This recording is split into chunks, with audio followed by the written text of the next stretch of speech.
ሰላም ሰላም ውድ የተወደዳችሁ የሀገሬ ልጆች እንዴት አላችሁ? ይሁን ያለው እግዚአብሔር ይመስገን። ዛሬ እንግዲህ እንደምታዩኝ ገበያ ወጥቻለሁ እና እንደምታዩት እዚህ ጋር ምን እንዳለ መቼም ግልጽ ነው ይታያል።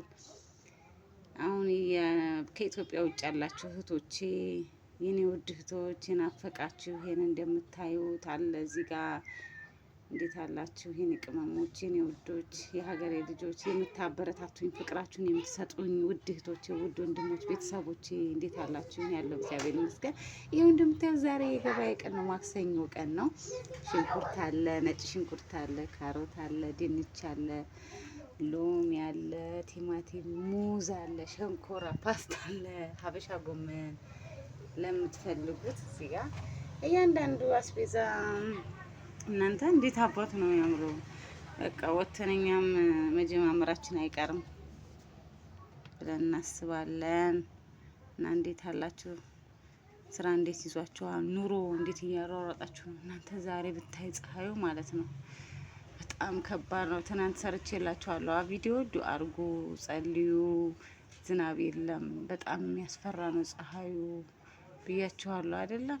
እንግዲህ እግዚአብሔር ያውቃል። ያው ይሄም የሆነው የኃጢአታችን ብዛት ነውና እግዚአብሔር ደግሞ የመሐሪ አምላክ ነው፣ ይምረናል። ማረን ማለት ነው እጃችንን ልባችንን ወደሱ ማንሳት ነው፣ ለሱ መስጠት ነውና በየእምነታችን በየሃይማኖታችን ብንጸልይ በሚለው ነው። በጣም ነው ፀሐይ የሚያስፈራው። እውነት ይሄው ያሳያችኋል እንዴት እንደሚያስፈራ ፀሐዩ እግዚአብሔርን እና የኔ ወዶች ይሄው እንደምታዩት እዚህ ጋር ዛሬ ሸማምተን መተናል እላችኋለሁ። ጎብኘት ታርጉት እስኪ።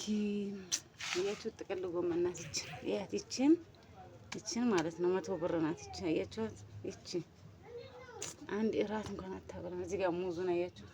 ቲማቲም ይሄ ኪሎ 100 ብር ነው። እቺ ሎሚ 50 ብር ናት። ድንች ይሄ መደቡ 50 ነው። ድንች ቆንጆ ነው፣ አርካሽ ነው። ካሮት ይሄ 50 ብር ነው። ሽንኩርት 50 ነው።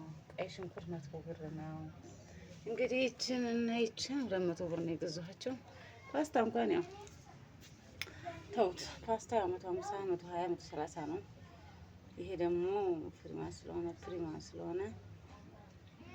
120 ነው የገዛሁት። እንግዲህ ሀበሻ ጎመን እንደምታዩት እያያችሁልኝ ነው። ሸንኮራ እናፈቃችሁም፣ ሸንኮራ ጠጡ። ይሄው እንዴት እንደሚያምር ዲባቡና የኔ ውዶች፣ የኔ ቤተሰቦች እና ያያችሁን ላይክ፣ ሼር፣ ሰብስክራይብ ማድረጋችሁ እንዳይረሳ። በቻልኩት መጠን አሪፍ ይላችሁ እንዲመጣ ያው እኔ በዳታ ነው ነግራችኋለሁ። በዳታ ነው ይሄንን የምመለቅላችሁ። ይሄው እንግዲህ እነዚህን ግብአቶች እንደምታዩት እናንተ ላሳያችሁ ብዬ ነው የኔ ውዶች። እወዳችኋለሁ። መልካም ጊዜ ይሁንላችሁ። ሰብስክራይብ እያደረጋችሁኝ አበረታቱኝ። ውድ ሀገሬ ልጆች እወዳችኋለሁ።